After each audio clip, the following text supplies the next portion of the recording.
Científico da Faculdade de Ciências Biomédicas da Universidade do Porto e presidente do Instituto de Biologia Molecular e Celular. Membro de várias academias internacionais, presidiu o Conselho de Laboratórios Associados do Ministério da Ciência e é presidente do Comitê de Ética para a Pesquisa Clínica. Publicou extensivamente e esteve sempre envolvido na política científica. Tem como interesses atuais a saúde mental e pública, stress biológico, percepção de risco e compreensão pública da ciência.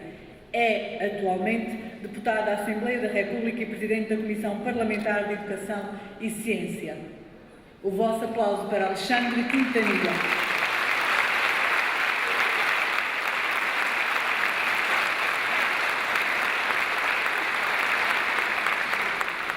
E é o Dr. Alexandre Quintanilha que fará a apresentação do keynote speaker desta conferência, Dr. Eric Kandel, que chamo agora ao palco. Dear Eric Kandel, please join us on stage.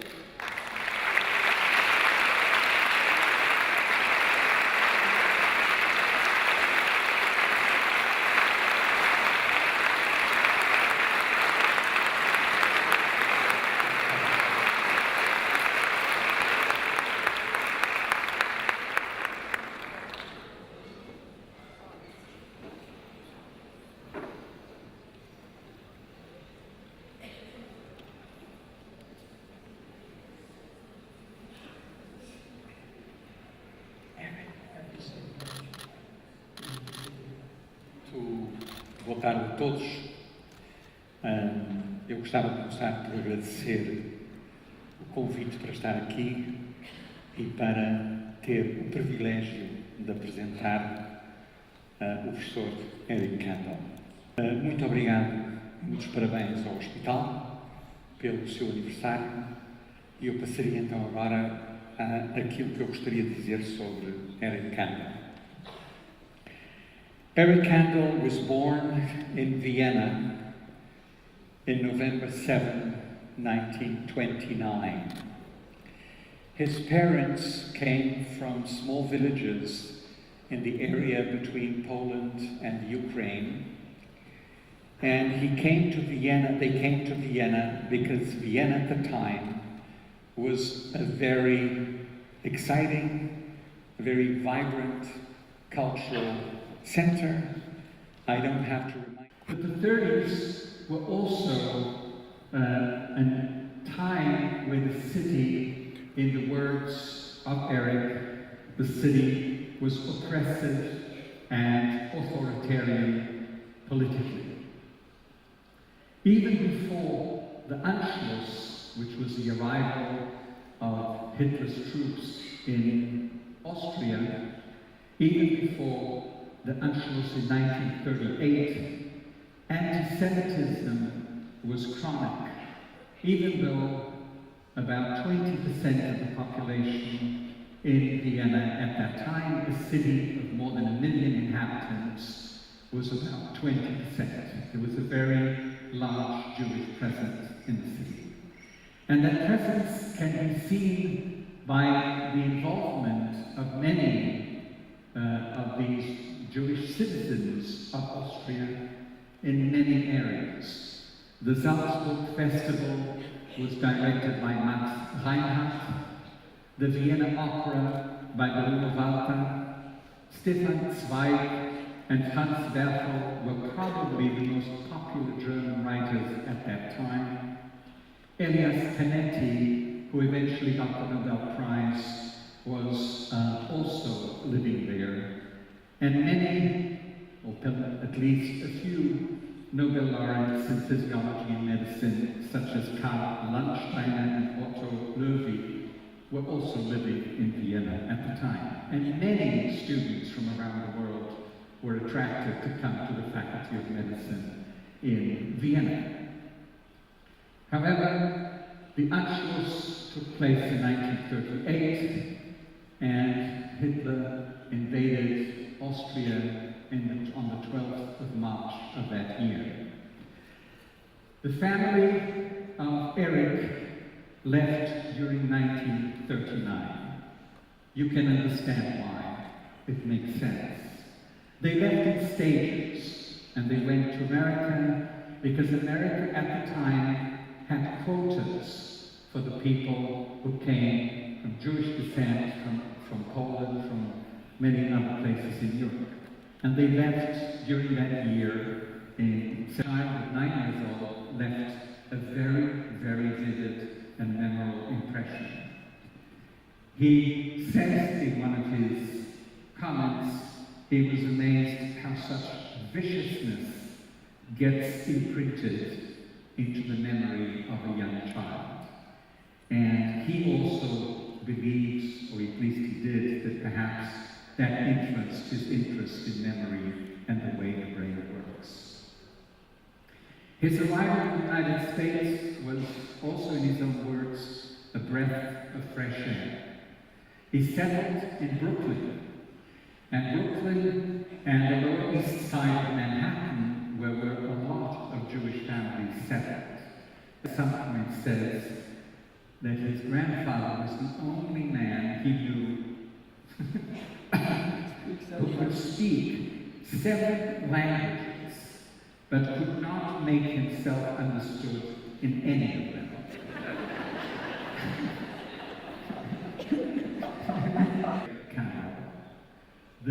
His contributions to science are probably known to many of you better than me, but I wanted to end this introduction with a very short edition about why it is important for you to be here in Portugal. And there are probably 2 or 3 reasons why I feel this is important. First of all, because we in Portugal, we in centuries past, also suffered the Inquisition for almost 300 years. And some of the people that were forced to leave Portugal at that time include 2 very interesting names who were probably the first neuroscientists of Portugal in the 16th century, Amato Lusitano and Zacuto Lusitano. I learned this from a book by Francisco Pinto, who talks about these 2 individuals who wrote the first texts about malaise of the brain, and I was fascinated by it. The second thing is that we also had 50 years of a dictatorship when many people had to leave this country for many reasons, including my own father in the process. So we've had an experience of people being persecuted in many ways. In the Inquisition, not only Jews, but anybody else who was a Christian. In the time of the dictatorship, anybody that didn't agree with the views of the dictator, they had to leave. At this time, the inauguration of a wonderful exhibition about the children who were murdered during the Holocaust. And this is a ceremony that is happening in Parliament. I should be there, but I feel that I'm there by being with you. Thank you very much.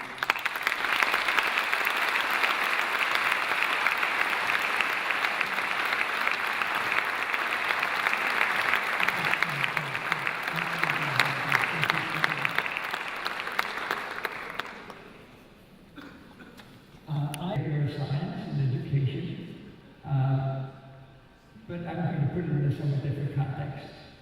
I'm going to speak about memory and the aging brain.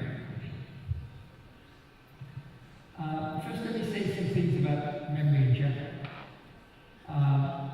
It was while Benfield first discovered that memories could be localized to specific regions of the brain. He was a neurosurgeon who worked on the brain, and he realized that the brain has no pain receptors. She could stimulate any part of the brain without hurting the patient. And as you're operating in a particular region, you could make sure that the surrounding region was not critical for the cognitive function of the person.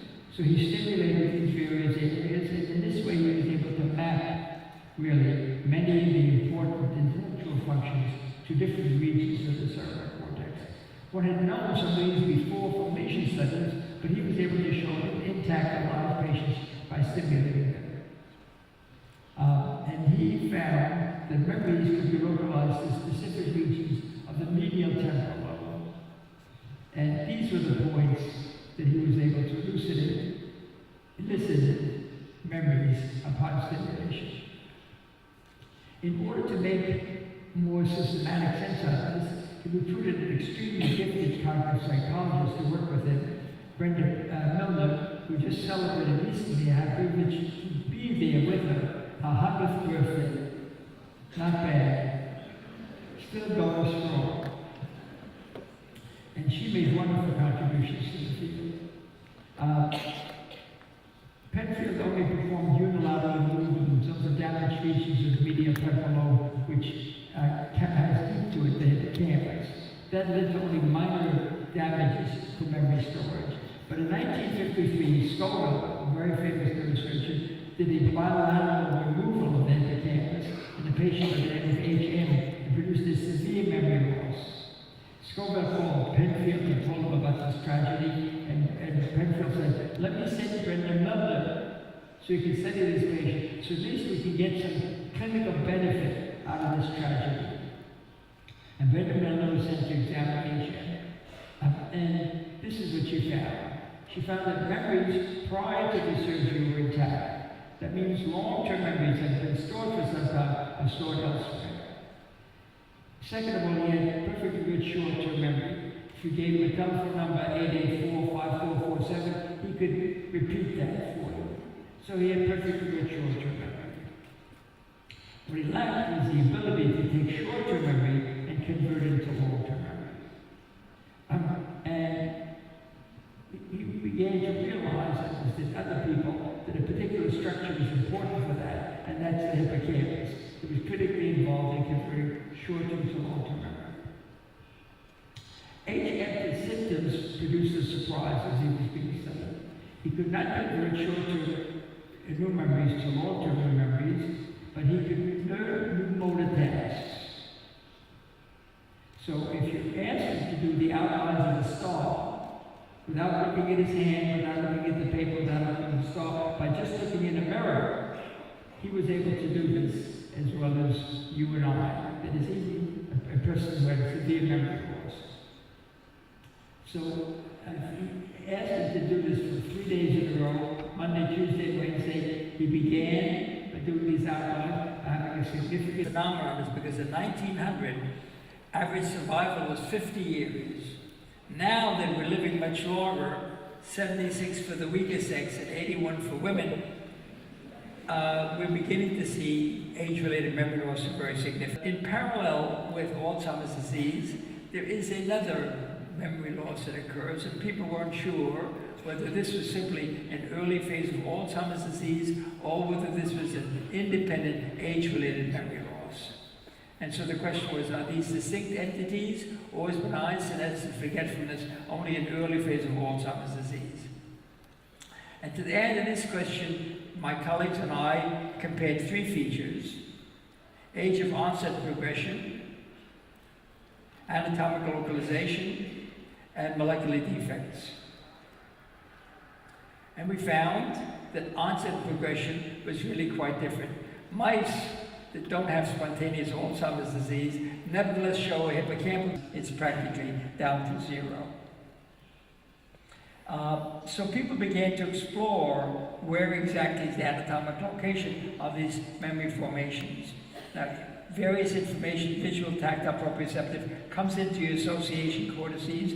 That's then fed into the entorhinal cortex that projects to the hippocampus, an area critical involved in memory storage, both with a perfect pathway, which is direct, and with more indirect pathways, Schaefer collateral pathways. Alzheimer's disease affects the entorhinal cortex, but age-related memory loss affects the dentate gyrus and the hippocampus directly.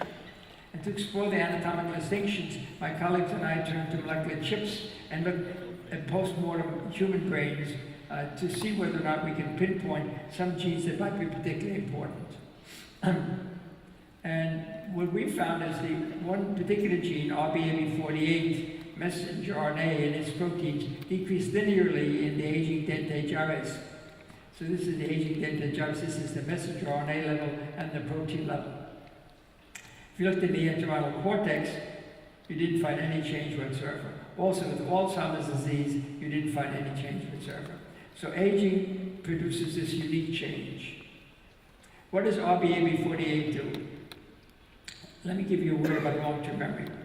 Long-term memory requires the growth of new synaptic connections. And we were first able to show this in a simple animal called a plesium, which we looked at a simple reflex between a sensory neuron and a motor neuron. This is a controlled sensory neuron, controlled motor neuron. After you produce a long-term learning process, and this is a learning process called sensitization, you see a beautiful outgrowth both from the sensory neuron and the motor neuron. So a characteristic feature of all long-term memory is there are actual anatomical changes that occur in your brain. Now, many people in the audience get very nervous about this. I'm listening to this lecture here, this drivel that this guy's going on with, and my brain is going to change. You know, I plan to go home. Some of the young ladies in the audience will sometimes say to themselves, and my husband and I plan to start trying to have a baby tonight.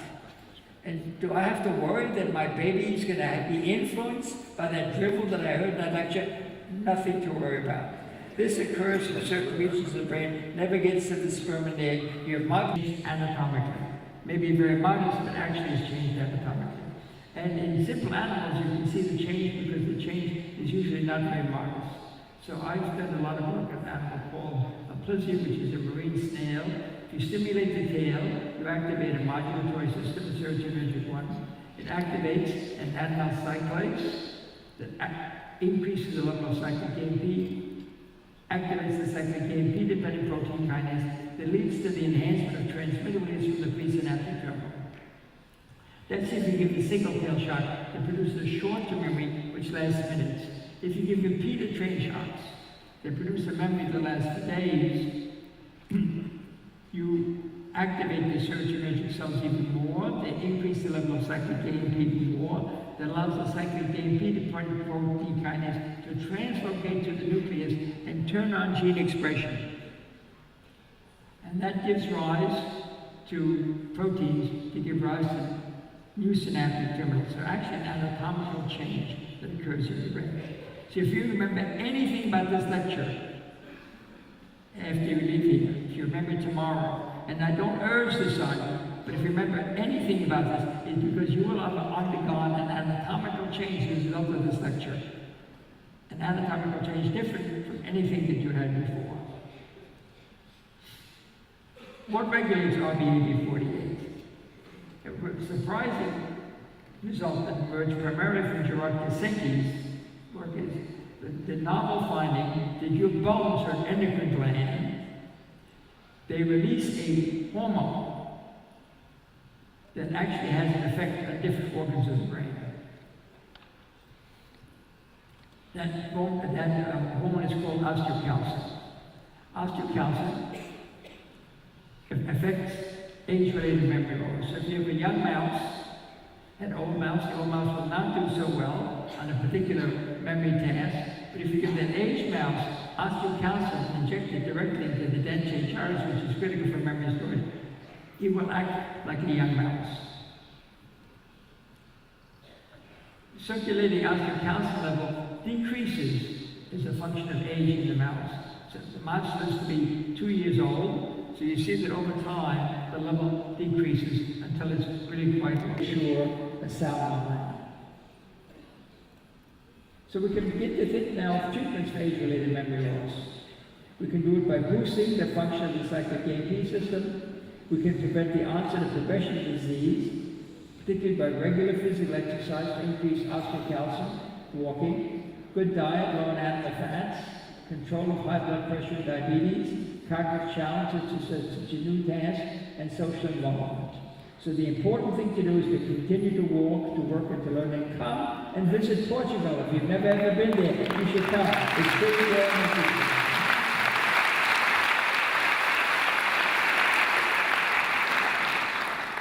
So treatment for age-related memory loss, boost the function of cyclic AMP, prevent the onset and progression of the disease, regular physical exercise to increase osteocalcin, walking, good diet, low in animal fats, control of high blood pressure, diabetes, cognitive challenges and new tasks, social involvement, and walk, work, learn, visit this wonderful country, visit Portugal.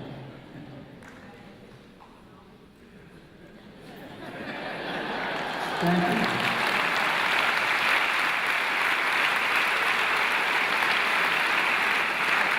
I would be glad to take any questions that you have. Is there a microphone that we can pass around? But is something completely different from loss of age-related memory loss. Are there no links at all between the two? I mean, well, they're both age-related. Yes, yes. And they're relatively independent. Yes. Alzheimer's disease is associated with quite dramatic loss of nerve cells. Yes. Age-related memory loss is not associated with nerve cells. That's why it's reversible. If you begin to walk and exercise a lot, you can really reverse early stages of age-related memory loss. Another question I have, which shows my ignorance, is I've heard quite a bit lately about the involvement, the negative effect of senescent cells in different tissues, and whether it's in the liver or in the brain, and the idea that perhaps senescent cells, if they could be removed from the system, they would stop influencing the cells next to them, and maybe you get some That's an extremely interesting idea. In brain, this is a little bit difficult to do. Yes, yes. Because many of the cells that are really critical for memory storage are in the hippocampus, which is deep in the brain. Yes. So it's not something you can visualize very easily. But in principle, this is something, certainly in experimental animals, once you begin to look at that. Yeah. Most of the experiments that you talked about, I wasn't quite clear whether you moved from animal experimentation to humans, or was this all of this of course, you couldn't do this in humans. This is primarily mouse. Yes. Okay. But people are beginning to look at these things in humans as well. Yes, yeah. The idea that the fact that the brain is perhaps hasn't evolved equally or the same way in all individuals. Is there a way in which previous social stimulation and task forming could have an effect? Critical importance. Critical importance. If you look at impoverished families, this is a normal, expectable outcome in any society, that there's some people who for one reason or another don't have a good income. You will find that their children will have smaller brains than those that come from middle income or affluent families. So diet alone will influence the size of the brain. Intellectual activity early in life has a dramatic effect on child's development. Can you simulate that in animals? Yes. Test that? Yes. The idea. If you separate animals from each other so they're brought up in isolation, you can do that. It's a more dramatic insult, if you will, than just, reduced educational exposure.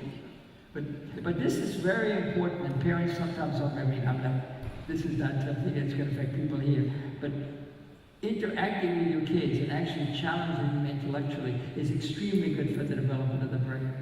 And social deprivation, impoverished families, their kids tend to have reduced volume of brains than those that have middle income. And in several societies now, the government is actually subsidizing families up to a minimum standard in order to prevent this from happening.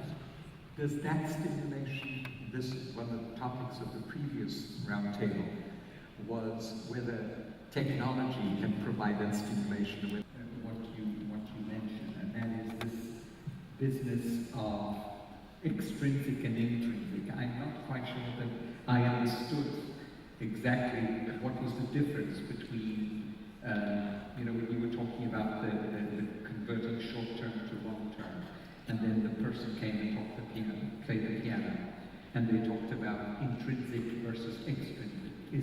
I'm not sure I got that. Is there a way you can explain that for a physicist to get it? extrinsic means influences from the outside world. Intrinsic is just talking to yourself or imagining, things. We spend a lot of time with intrinsic mental activity. You think about things, you don't necessarily have to verbalize them. Even if you verbalize them, there's nobody else around. So that can influence the brain. You can memorize things and influence the brain quite dramatically without interacting with anybody else. And then, of course, extensive interactions by speaking to other people. Let me go back to some of your earlier interests. And how has psychoanalysts learned anything from the study that you were doing? Well, you've been fascinated to learn that analysts are realizing that they're not sufficiently rigorous and not sufficiently scientific. And they're starting to do systematic outcome studies, not many of them, but some groups are beginning to do this.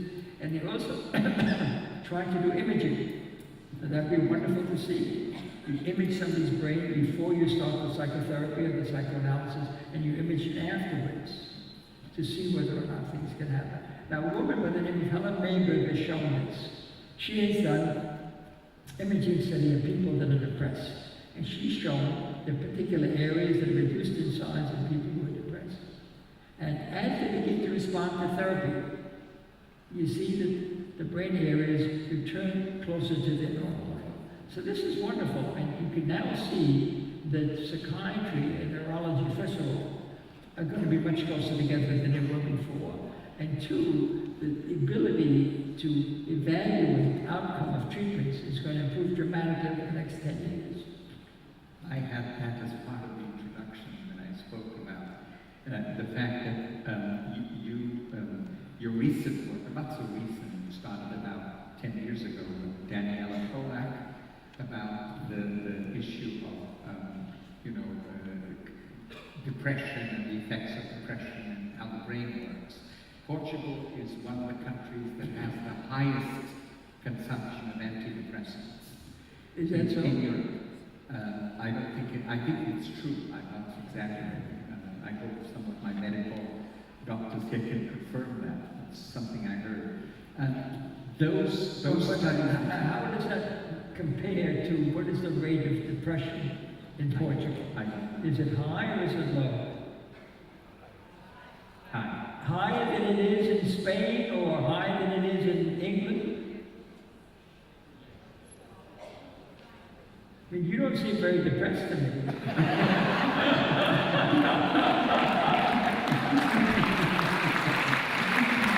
Shows you the information I have. It's a good thing I stopped being a clinician and took the full-time research. Yeah, but you did quite a number of studies on depression. I'm sorry? You did quite a number of studies on depression.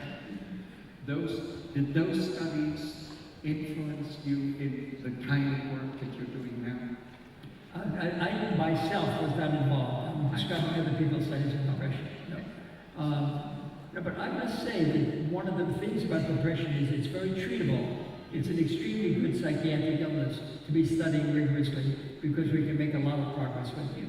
We can now see certain regions. Helen Mayberg has shown certain critical regions that are involved with depression. And as people respond to them, to antidepressant medication or just as psychotherapy, there's a reversal of the anatomical defect done. So you can actually do imaging studies that show you improvements in the brain's functioning as a result of therapy.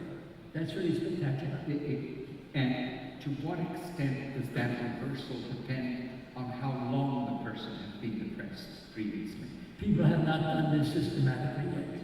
It's obviously will vary. If you get, my guess is if you get been depressed for a very long time, it may be extremely difficult to reverse it. Another sensitive topic always with many of these studies is, do you see, because in the States this is an important issue, have you any evidence that some of these results are ethnically related in some way? First question. The second one, I'm sorry, ethnically, whether whether blacks and whites have similar responses to some of these mechanisms. Do we have any idea about that? I mean, are there differences? Race is different. almost certainly that's going to be the case. I mean, if you have different genetic makeups, you're going to have different susceptibilities, different resistances. So I don't think people have done this systematically, in part because of the fear of prejudice. Yes. But my guess is this is, In terms of the genetics of this work, of the work that you're doing, do we know whether there are still key genes that are responsible for some? We do not know that as yet, but this is clearly what people want to identify, because it would be a radical improvement in the kinds of therapies we have available. We'll be able to target specific genes selected from all these living drugs that have a wide range of effects, some of which hit the appropriate genes. Also, the topic of this conference was this medicine at a distance. This idea that you can. Is there any evidence that some of this reversal can be done through the telephone or through any kind Why of... not? Yes. Psychotherapy works. I mean, that's been shown in certain cases. And just human interaction works. I mean, a good marriage is different than a bad marriage. You feel differently as a result of this. So there's tremendous impact from social interactions on the brain. Well, now I'd like some questions from the audience. There's a question back there, and maybe there's a microphone. Is there a microphone? I know it's like we did now. Day and night, same, blank. No difference between dreams and anything like that, no sense at all. The brain has been totally inactive. No dreams and no thoughts of any kind whatever. Clive was a renowned conductor living in London when he was struck down by a virus in 1985. Parts of his brain were completely destroyed, including his memory. However, his ability to play music is unaffected. Do you feel different when you play music? I've never heard a note since I've been ill. I don't know what it's like to play music when you're unconscious. You played us some music about 2 minutes ago. Not known to me. Totally unknown. I've never heard a note yet. Amazing, absolutely amazing. Brenda Miller's discovery opened up the modern study of memory, including age-related memory loss. Now, age-related memory loss is a recent phenomenon. And the reason it's a recent phenomenon is because in 1900, average survival was 50 years. Now that we're living much longer, 76 for the weaker sex and 81 for women, we're beginning to see age-related memory loss to a very significant degree. The most profound form, of course, is Alzheimer's disease, which begins in the 70s. 3% of people in the 70s have Alzheimer's, but fully half the population in the 90s has Alzheimer's disease. But in parallel with Alzheimer's disease, there is another memory loss that occurs, and people weren't sure whether this was simply an early phase of Alzheimer's disease or whether this was an independent age-related memory loss. And so the question was, are these distinct entities, or is benign senescence forgetfulness only an early phase of Alzheimer's disease? And to the end of this question, my colleagues and I compared 3 features: age of onset progression, anatomical localization, and molecular defects. New synaptic connections. And we were first able to show this in a simple animal called Aplysia, which we looked at a simple reflex between a sensory neuron and a motor neuron. This is a control sensory neuron, control motor neuron. After you produce a long-term learning process, and this is a learning process called sensitization, you see a beautiful outgrowth both from the sensory neuron and the motor neuron. So a characteristic feature of all long-term memory is there are actual anatomical changes that occur in your brain. Now, many people in the audience get very nervous about this. I'm listening to this lecture here, this drivel that this guy's going on with, and my brain is going to change. You know, I plan to go home. Some of the young ladies in the audience will sometimes say to themselves, and my husband and I plan to start trying to have a baby tonight. And do I have to worry that my baby is going to be influenced by that drivel that I heard in that lecture? Nothing to worry about. This occurs in certain regions of the brain, never gets to the sperm and the egg. You have my permission to do anything you want tonight. It will have, nothing I say will have consequences on your future in that direction. One can test causality in mind. You can do spatial recognition tests that involve the dentate gyrus. So you give a mouse two identical objects, it spends an equal amount of time with each. But if you give it one object that it had previously found as being a familiar object and a novel object, it will spend almost all of its time with the novel object. So a young mice will spend most of its time with the novel object. An aged mouse who doesn't have very strong memory loss will not do very well with that. If you inhibit RBAB48, which is critical for long-term memory, you see that, in fact, you interfere even with the young mice. If you upregulate RBAB48 in the dentate gyrus, an old mouse will now act like a young mouse. So long-term memory formation requires not only Kreb alone, the transcription factor, but also the Kreb binding protein and RBAB48. So the young human dentate gyrus has lots of RBAB48, but as you get older, your long-term memory is no longer so great. You can't convert so readily from short-term memory to long-term memory. There's actually a reduction in RBAB48. Kreb-mediated gene activation leads to the growth of new synaptic connections required for long-term memory. Now, this is a very important thing to realize, that every time a long-term memory occurs in your brain actually has changed anatomically. Maybe very modest, but actually has changed anatomically. And in simple animals, you can see the change because the change is usually not very modest. So I've done a lot of work on an animal called a plesier, which is a marine snail. If you stimulate the tail, you activate a modulatory system, a serotonergic one. It activates an adenyl cyclase that increases the level of cyclic AMP, activates the cyclic AMP-dependent protein kinase that leads to the enhancement of transmitter release from the presynaptic terminal. That's if you give a single tail shock that produces a short-term memory which lasts minutes. If you give repeated train shocks that produce a memory that lasts for days, you activate the serotonergic cells even more. They increase the level of cyclic AMP even more. That allows the cyclic AMP-dependent protein kinase to translocate to the nucleus and turn on gene expression. And that gives rise to proteins that give rise to new synaptic terminals. So actually an anatomical change that occurs in your brain. So if you remember anything about this lecture after you leave here, if you remember tomorrow, and I don't urge this on you, but if you remember anything about this, it's because you will have undergone an anatomical change as a result of this lecture. An anatomical change different from anything that you had before.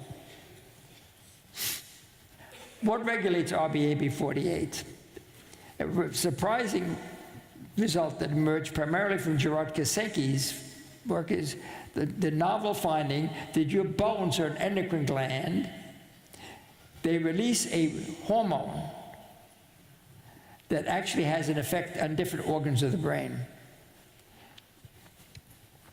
That hormone is called osteocalcin. Osteocalcin affects age-related memory loss. So if you have a young mouse, an old mouse, the old mouse will not do so well on a particular memory task. But if you give that aged mouse osteocalcin and inject it directly into the dentate gyrus, which is critical for memory storage, it will act like a young mouse.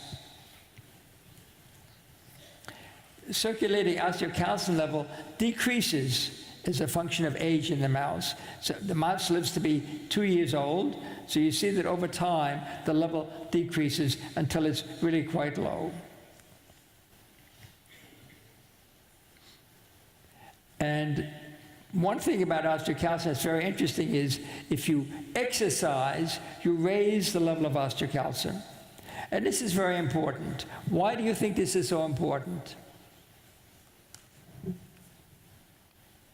Well, as you age, you're likely to begin to have some weakening of memory with age.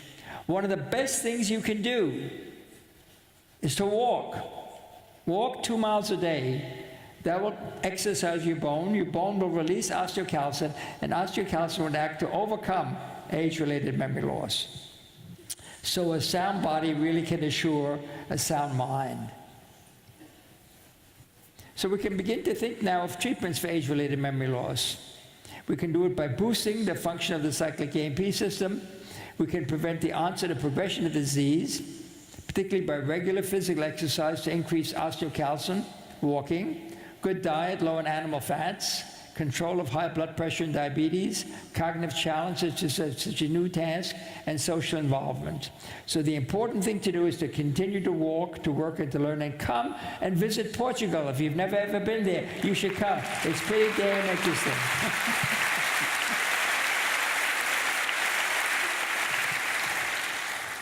So treatment for age-related memory loss, boost the function of cyclic AMP, prevent the onset and progression of the disease, regular physical exercise to increase osteocalcin, walking, good diet, low in animal fats, control of high blood pressure and diabetes, cognitive challenges and new tasks, social involvement, and walk, work, learn, visit this wonderful country, visit Portugal.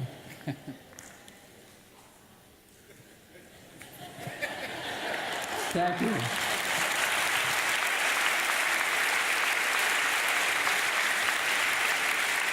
I would be glad to take any questions that you have. Is there a microphone that we can pass around? Microphone. But I'm, Eric, come. Maybe if you just stand up and talk loud, I can hear you. Há microfone para as pessoas fazerem perguntas. I'm supposed to start the dialogue. I'm sorry, please. Shall I sit here next to you? Yes, and then we will. Yes, absolutely. By all means. We will move. I will turn things over to you. Thank you, Eric. Do you have any questions? Yes, I have many questions, but I wanted to make. It's clear from what you've told us that Alzheimer is something completely different from loss of age-related memory loss. Are there no links at all between the two? I mean, well, they're both age-related. Yes, yes. And they're relatively independent. Yes. Alzheimer's disease is associated with quite dramatic loss of nerve cells. Yes. Age-related memory loss is not associated with nerve cells. That's why it's reversible. Yes. If you begin to walk and exercise a lot, you can really reverse early stages of age-related memory loss. Another question I have, which shows my ignorance, is I've heard quite a bit lately about the involvement, the negative effect of senescent cells in different tissues, and whether it's in the liver or in the brain, and the idea that perhaps senescent cells, if they could be removed from the system, they would stop influencing the cells next to them, and maybe you'd get some amelioration. That's an extremely interesting idea. In a brain, this is a little bit difficult to do. Yes, yes. Because many of the cells that are really critical for memory storage are in the hippocampus, which is deep in the brain. Yes. So it's not something you could visualize very easily. Yes. But in principle, this is something to, certainly in experimental animals, one should begin to look at that. Yeah. Most of the experiments that you talked about, I wasn't quite clear whether you moved from animal experimentation to humans, or was this all? All of this of is done in course, you couldn't animals, do yes. this in Yes, humans. this is primarily of mice. Course. Yeah. Yes. Okay. Yes. But people are beginning to look at these things in humans as well. Yes. Yeah. Yeah. The idea that the fact that the brain is perhaps hasn't evolved equally or the same way in all individuals. Is there a way in which previous social stimulation and task forming could have an effect? Critical importance. I see. Critical importance. If you look at impoverished families, this is a normal, expectable outcome in any society that there's some people who, for one reason or another, don't have a good income. You will find that their children will have smaller brains than those that come from middle income or affluent families. So diet alone will influence the size of the brain. Intellectual activity early in life has a dramatic effect on child's development. Can you simulate that in animals? Yes. To test that? Yes. The idea if you of separate animals from each other so they're brought up in isolation, you can do that. It's a more dramatic insult, if you will, than just, you know, reduced educational exposure. But this is very important, and parents sometimes don't, I mean, this is not something that's going to affect people here, but interacting with your kids and actually challenging them intellectually is extremely good for the development of the brain. And social deprivation, impoverished families, their kids tend to have reduced volume of brains than those that have middle income. And in several societies now, the government is actually subsidizing families up to a minimum standard in order to prevent this happening. Does that stimulation, and this is one of the topics of the previous roundtable, was whether technology can provide that stimulation or whether you need human beings to provide that stimulation? One doesn't know that, but one has the feeling human beings are special. To some degree, parts of it probably can be supplemented. It's better than nothing. But there's nothing like the human interaction with a mother or a parent or, you know, anyone. Okay, I also have another area where I thought I was curious about what you mentioned, and that is this business of extrinsic and intrinsic. I'm not quite sure that I understood exactly what was the difference between you know, when you were talking about the converting short-term to long-term, and then the person came and played the piano, and they talked about intrinsic versus extrinsic. I'm not sure I got that. Is there a way you can explain that for a physicist to get it? Extrinsic means influences from the outside world. I see. Intrinsic is just talking to yourself or imagining, you know, things. I mean, we spend a lot of time with intrinsic mental activity. You know, you think about things, you don't necessarily have to verbalize them. Even if you verbalize them, there's nobody else around. So that can influence the brain. I mean, you can memorize things that influence the brain quite dramatically without interacting with anybody else. And then, of course, extensive interactions by speaking to other people. Let me go back to some of your earlier interests. And how have psychoanalysts learned anything from the studies that you are doing?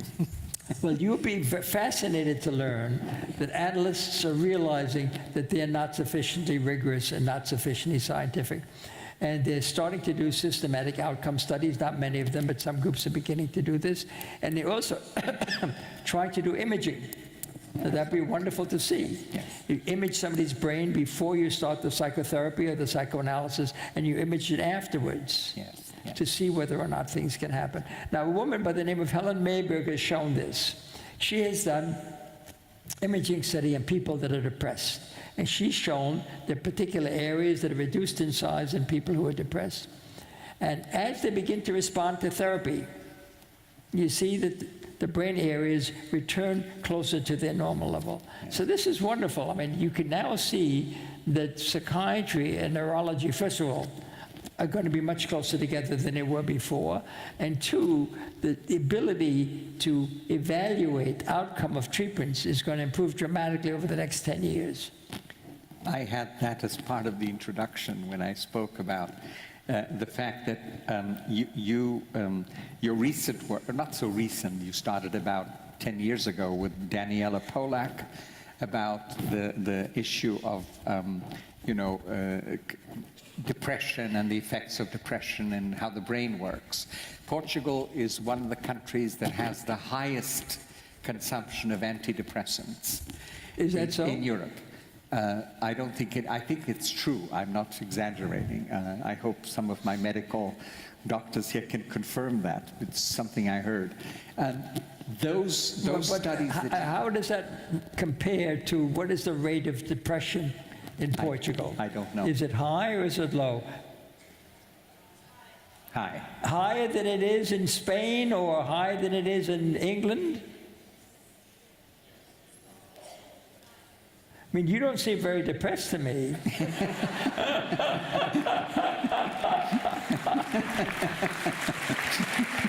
Shows you what a clinician I am. It's a good thing I stopped being a clinician, turned to full-time research.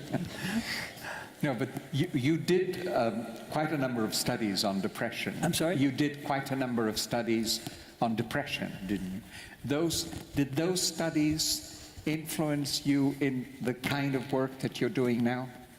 I myself was not involved. I'm describing other people's studies on depression. Okay. No. No, but I must say that one of the things about depression is it's very treatable. It's an extremely good psychiatric illness to be studying rigorously because we can make a lot of progress with it. Yes. We can now see certain regions. Helen Mayberg has shown certain critical regions that are involved with depression. And as people respond to them, to antidepressant medication or just a psychotherapy, there's a reversal of the anatomical defect done. So you can actually do imaging studies that show you improvements in the brain's functioning as a result of therapy. Okay. That's really spectacular. And to what extent does that reversal depend on how long the person has been depressed previously? People have not done this systematically yet. Okay. This So, obviously will vary. If you get, my guess is if you've been depressed for a very long time, maybe extremely difficult to reverse it. Yes. Another sensitive topic always with many of these studies is, do you see, because in the States this is an important issue, have you any evidence that some of these results are ethnically related in some way? First question. The second one, ethnically, whether whether blacks and whites have similar responses to some of these mechanisms. Do we have any idea about that? I mean, are there different races between races? Races different? Yeah. Almost certainly that's going to be the case. Yes, yeah. I mean, if you have different genetic makeups, you're going to have different susceptibilities, different resistances. Yes. So I don't think people have done this systematically, in part because of the fear of prejudice. Yes. But my guess is this is, you know. Yeah. In terms of the genetics of this of the work that you're doing, do we know whether there are some key genes that are responsible for some of? We do not know that as yet. Okay. But this is clearly what people want to identify, because it'd be a radical improvement in the kinds of therapies we have available. We'll be able to target specific genes selectively rather than giving drugs that have, you know, a wide range of effects, some of which hit the appropriate genes. Yeah. Also, the topic of this conference was this medicine at a distance. This idea that you can. Is there any evidence that some of this reversal can be done through the telephone or through any kind of... Why not? Yeah. Psychotherapy works. I mean, that's been shown in certain cases. And just human interaction works. I mean, a good marriage is different than a bad marriage. You feel differently as a result of this. So there's tremendous impact from social interactions on the brain. Yes, yeah. Well, now I would like some questions from the audience. There's a question back there, and maybe there's a microphone. Is there a microphone in the room? Yeah, there is a microphone. The lady back there, I think it's a lady with a white shirt. I have light right in my head.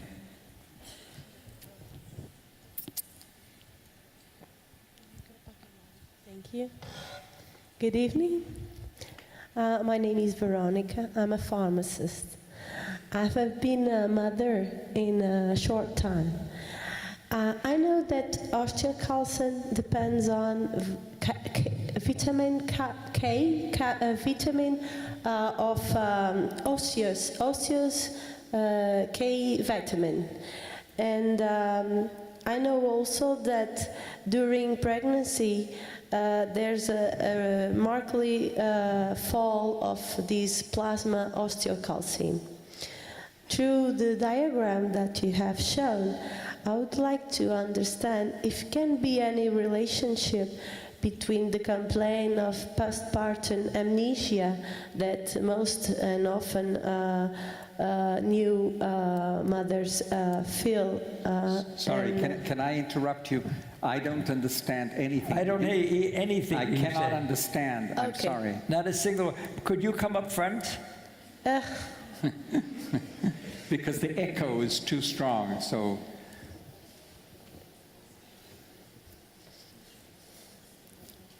So we have spoke about. Don't talk into the microphone. Just speak Okay. to us straight out. We have spoke about osteocalcine.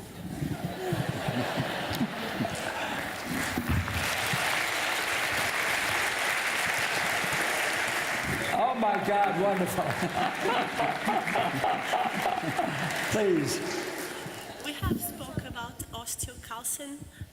Osteocalcine. Yes, in this system. And I know that osteocalcine also depends on kappa vitamin on bones, ocean vitamin kappa.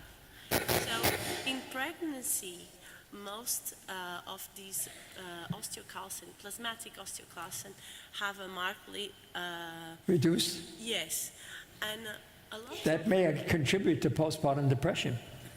Yes, that was one. That's a very good insight. That was one of my questions, and the other is about this amnesia that mothers after having birth feel, and sometimes we relate it with the fatigue and stress, and so I'd like to know if some supplementation during pregnancy or before can help to reduce this amnesia. It may very well. I have no foggiest notion. I really don't know. Yeah. My guess is people have not tried. You should speak to physicians who take care of patients like that and see whether they can help them. Thank Yeah. you. Thank you. Why don't we stay? Why don't we both stay here? Any other questions? Come on. No, yeah, come on. Hello, Eric. I'm Sergio. I don't know if you There's know me. one. There's a question. Can I make you some question here, Professor? I can't see the finger. I'm here. I'm here. Ah, Here. okay. Okay. Okay. So, this is just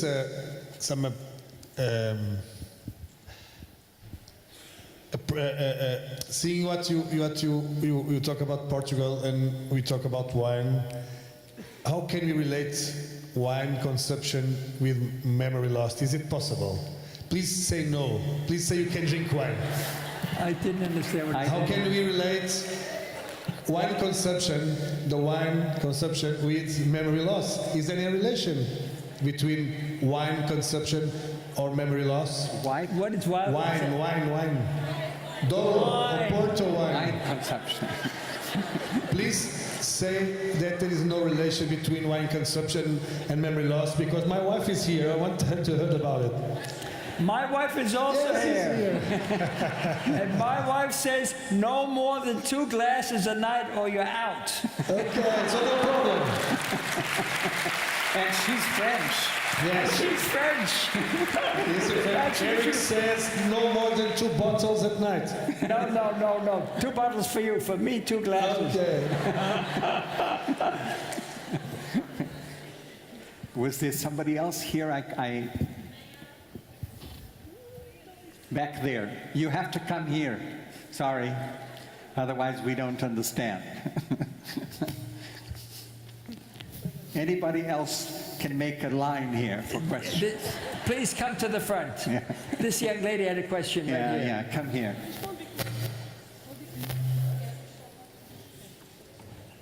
Make the questions short. Yeah. I just want to ask, when you say Alzheimer's disease in rats, do you refer also to the Alzheimer's disease in humans, or dementia in general? How can you say specifically Alzheimer's disease and not only dementia? Because you can actually produce something like Alzheimer's disease in a rat. You can inject things into their brain that make plaques very similar that you see in humans. It's not identical, but it's a satisfactory model. But you're right, it's not a perfect model. Okay. Yeah. Thank you. Não precisa, venha entrar aqui. The question, by the way, I will repeat the question with a microphone, but Do you prefer with No microphone. no microphone. Okay, Yeah, perfect. I will repeat the question, short.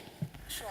But first of all, I have to say that it was amazing hearing you because during my academic studies on neuroscience, I read all of this that you were saying, but hearing from you, it's extremely inspiring. So thank you so much. There you go.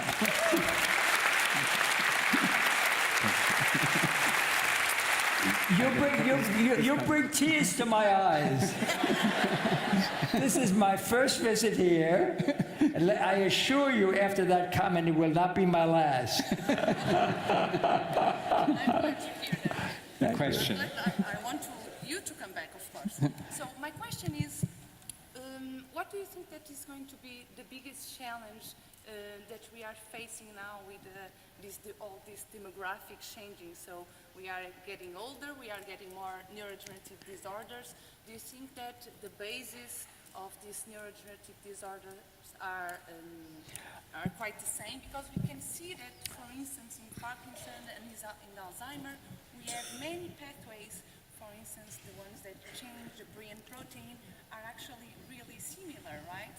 So what do you think that is going to happen? The future. Yeah.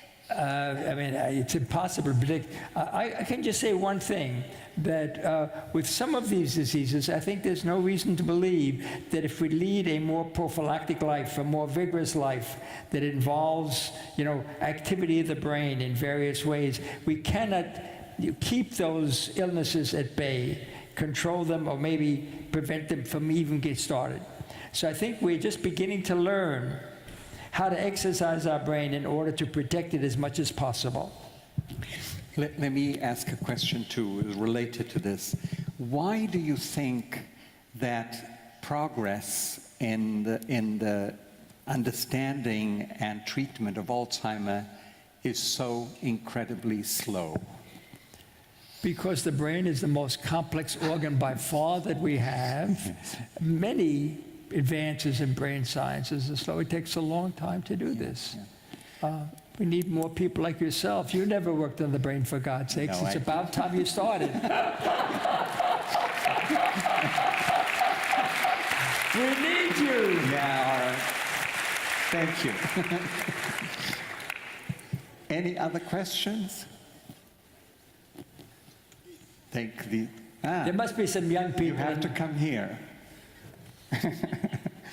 Anybody else who wants a question has to come to the first. Somebody here? Yeah, there's a young lady here. How has it been proved, or demonstrated that we can build long-term memory from our unconscious mind? How does one ever show that? If the memory was unconscious before you started to, my guess is that there are probably things that are unconscious that become long-lasting, But it's difficult to prove. Difficult to prove. Yeah. Yeah. Other questions? There's the young lady right there had a question. Please come up.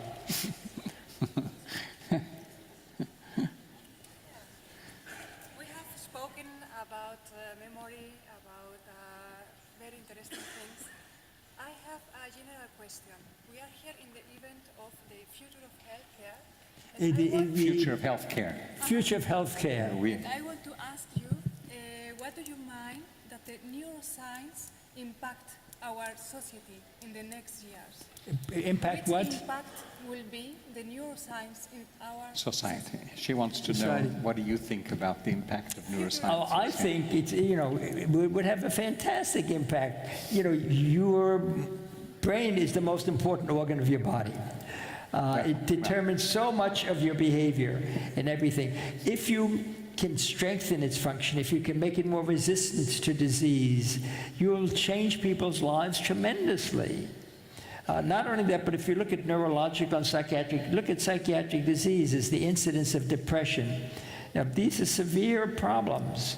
If we could prevent those easily, and my guess is with depression, one should be able to find, exercises that you do, or social interactions, or group processes that reduce the likelihood of depression, and maybe even reverse it once it's started. So I think there's great hope. Yes. One question? Yes. With this all new technology and with our limitation of dealing with the storage of so much information, do you think that we are in danger of losing our memories because our reasoning process will be different? No, your brain is much stronger than you think it is. I don't think it's saturated by all. And also, we have so many ways of storing information now that you don't necessarily have to memorize it in order to keep it. You can know, it's located here, it's located there, it's located here. You can go and look it up. So we will be stimulating different areas from our brain. Yes, but that doesn't mean the area, all it needs to record is where is that information stored? In my library. By library, I mean, everything that's accessible to you. Yes, sure. How do you see meditation and its effects on the brain? Meditation. Meditation.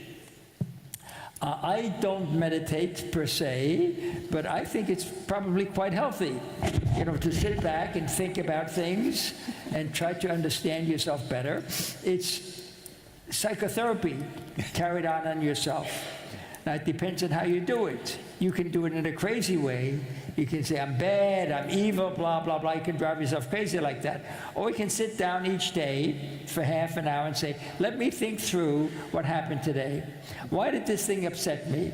Why did this thing make me happy? And try to understand what are the things that really affect you profoundly, and make more accessible those things that give you pleasure, and maybe avoid those things that give you pain. Preferably with a glass of red wine. Yes. Yes. Before I make my question, I'd like to give an information. You asked before about mental health diagnosis in Portugal and drugs. Yeah. There's only one country in the world that has a higher percentage of mental health diagnoses than in Portugal, which is the United States. Is that so? So we're the second in the world in terms of mental health diagnosis. But we're the third in the world in terms of drugs related to mental health. First is Iceland, then is Australia, then is Portugal. In use of drugs? In use of drugs because of mental health. I see. So we have a very high percentage of mental health diagnosis, and we're the third in terms of taking drugs for it. I see. Well, it's quite interesting. It suggests to me that the psychiatric community of Portugal is very mature, very well trained. Is that true? I don't know. I'm an anesthesiologist, but my question is the following: you've had a very exciting career. If you had to start over again, what would the thing that you did not research, but you would like to have researched? Well, we have 2 hours. I go after the things I like. I mean, look at me, married to Denise. If I see something that is interesting, I go after it. But is there something that you did not research that you would have liked to research? No. That doesn't mean it won't happen. The wonderful thing about research is that unless it's just extremely complicated and extravagant, you can go after it. So if an idea strikes me, or many of the ideas that I work with don't simply come from me. I have junior colleagues that I work with, and they come up with very good ideas, and some of the ideas are better than mine. So we select from group discussions what are the best ideas to work on. I think this is a wonderful message that you're transmitting, because the idea of working as a group, as a team, is something which is not always easy. This is extremely important. Yes. This is actually an American phenomenon. It began here because in Europe the tendency was that there was the professor and there were the students. Here, the students were in the same rank. At Columbia, for example, Columbia was the first university in which students' names appeared on papers. Yes. Undergraduate students, if they made a significant contribution to the work, right, which it should be. People were valued in their contribution, not their social status. Yes. This is changing in Europe. I think sure. it's happening I'm now absolutely also. sure this is changing. A lot of, but it's this idea of the Herr Professor, the guy that is inaccessible. And that is something that the United States has helped contribute to. Yes. Yes. We have our Secretary of State for Health has just arrived. You're lucky you missed it all. You came just at a perfect time. And so I think we probably come to an end. Okay. I think we should close this session.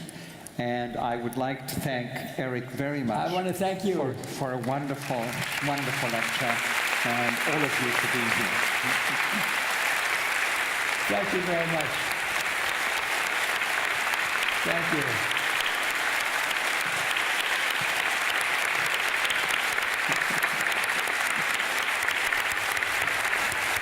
Very good. It's wonderful. We'll go down there, I think. We'll go.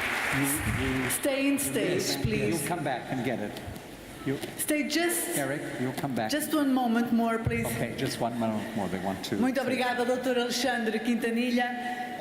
Thank you, Mr. Eric Kandel. It was a pleasure to hear you.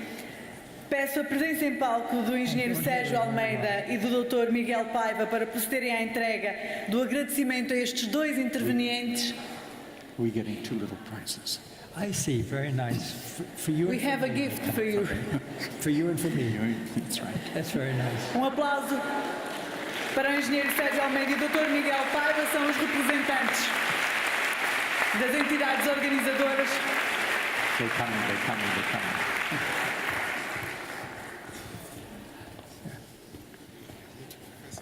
Thank you. Oh my gosh. Oh, you get a.